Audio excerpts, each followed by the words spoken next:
You're listening to RV Dream, New Radio, and you're watching RV Dream, New Radio. And finally, we have corralled DarrellSisk, who is the reservations manager here. But my gosh, man, you got enough titles to... You run the gamut here as far as titles are concerned here at Pismo Coast Village. One title, many hats. One title, many hats. Yeah. So you're the reservations manager, and what do you do as head the reservations manager? Basically, supervise the reservations department. We do reservations online by the telephones. We also do the checking in process when you show up here at the park. Answer questions for a lot of people when they come back and forth into the office with questions. Just play tour guides in the area from the office. Just do all the main primary... Play tour guides. Tell me more about that. Well, people come in wanting to know what there is to do around here, where to go, things to do, restaurants to go, and we'd like to answer the questions and just be helpful. So concierge, you could be added very much so, yeah. To your thing, too. Definitely. And how long have you been doing reservations? How long have you been doing that job? I've been here about 17 and a half years. 17 and a half years. So you're counting the halves, too, huh? Rounding. July was 17 years, so 17 and a half now. That's great. Are you from this area? I was actually born in Santa Maria, which is just down the road from us. Yeah. Moved away from there to the Central Valley when I was 3, so I really don't remember that.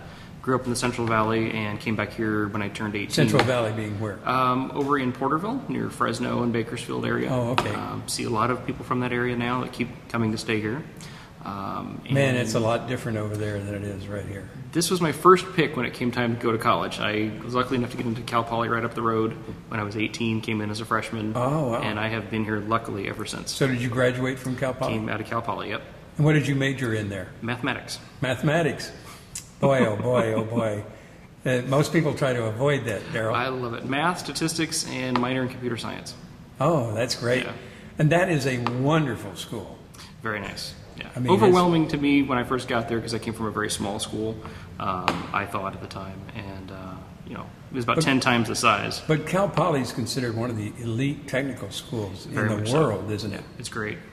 So you got a good education there. Definitely. And then right out of school, did you come here, or what did you do then? Yeah, I worked in the restaurant business for a while and ended up here. Doing what in the restaurant business? I was managing pizza places, actually, of all places, believe it or not. I started off as a waiter while I was in college, as a part-time job, and then ended up being full-time, and then just got promoted up through the ranks, and just there I was. So what was your first job here at Pismo Coast? I was actually a reservations agent here.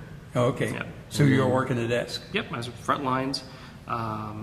Then went over to the RV shop. And you just graduated from Cal Poly in math with a math major, computer science minor, and now you're taking reservations at the desk. You do what you have to do to stay in this area, let me tell you. Oh, I see. So that was what was available. That was what was available, and got my foot in the door. And then went over to the RV shop for a while. I was doing repairs over there. Then came back over here to the reservations when the staffing levels changed there. They lost some people and needed me back. Then I went to the general store, ran that for about 6 months, and then went back to reservations again. And I've been there ever since. That was in 05, I think it was, or 95, sorry. Yeah, you're one of the key people here as far as this park going. I mean, things, because you're reservations, but you're also in charge of the Wi-Fi. I am. As we know, and you designed that, and, Yep. and you're continuing to design it. Yep. Constant state of upgrading and tweaking and improvements and keeping up with current technology as things change. And if I ask you this question, I'm sure you're going to say yes. Is it fun? Yeah, I love it. You're having a great time. I'm a huge doing geek it. at heart, absolutely. Well, it changes something new every day, right? It does, yeah. And Wi-Fi in RV parks, in the 17 and a half years that you've been here, I mean, did they have Wi-Fi 17 and a half years ago when you came? Nope. We started ours about 5 or 6 years ago, I think, when Wi-Fi first kind of started becoming commonplace. And I think we were one of the very first ones that went live with it. We did it all in-house, one little central access point off of our main center building. Tell me the strategy for those RV park owners that are watching this, the strategy of not tying in with a national company and just kind of letting them having it and doing it yourself. I'm sure you considered both things. We definitely looked at several companies, well, quite a few companies, that came to us and pitched us with their proposals and plans.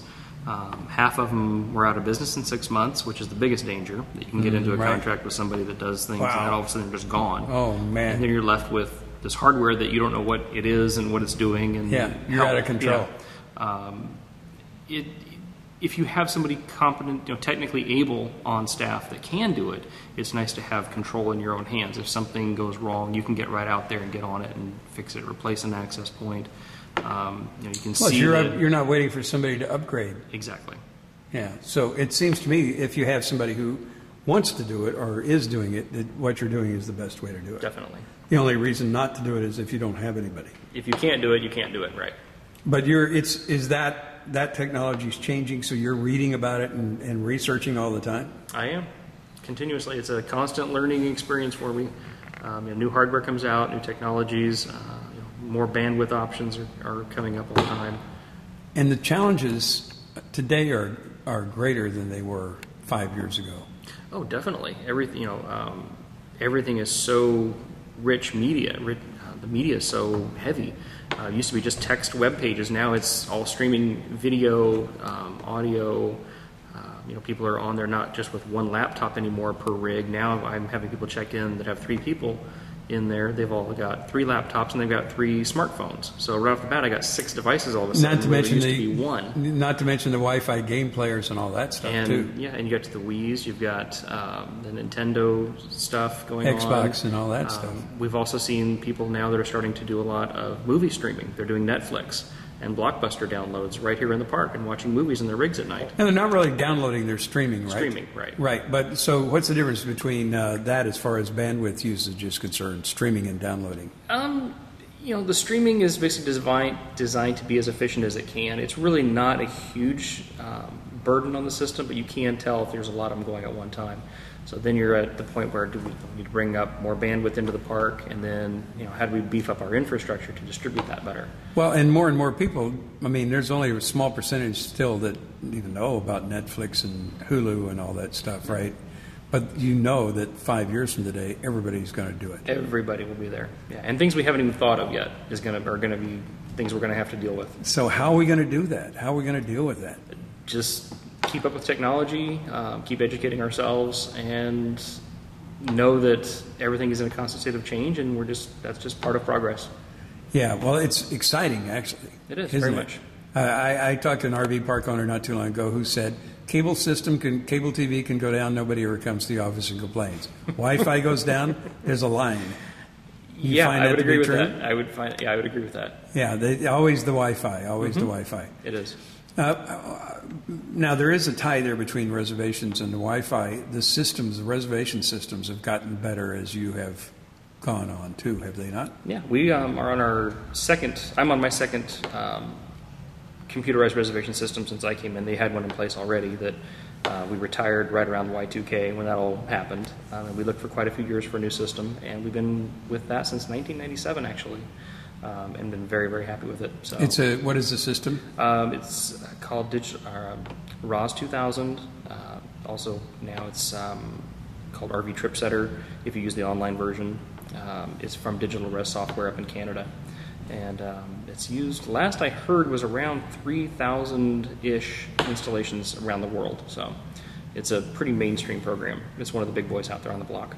Oh, that's great. So, is that system getting better and better? I mean, it's now easier. One of the goals is to make it easy online for RVers to book their own reservations. Yeah, we still do actually our own. We don't have live online reservations. We have an online request form because there's some intricacies here that we have to deal with our stockholders versus the public making reservations, and all that stuff, right. So we have to. The different reservation types are handled a little bit differently that we just do manually in house. So are you an RVer yourself? I have done a little bit, not a lot. Don't have one at the moment. Keep looking for a good deal on one, but yeah, because you enjoy it when you do it. Definitely enjoyed it. I still like my tent and my sleeping bag out on the snow and my snowshoes, but yeah, but I know you, man. You got a laptop inside there too. Yeah, I do. There's a little solar charger going on. Whatever I have to do. With a little DVD player. I love going to the guys that are out there camping out, and then I see 2 electric lines going in. It's cable TV is going into their tent. Yep. Where they're out of sight. You're one of those kind of camp out guys. I have my moments. I can live without it, but it's nice if it's there. And you're dealing with RVers. I mean, were you ever around it before you came here? And your customers are all RVers.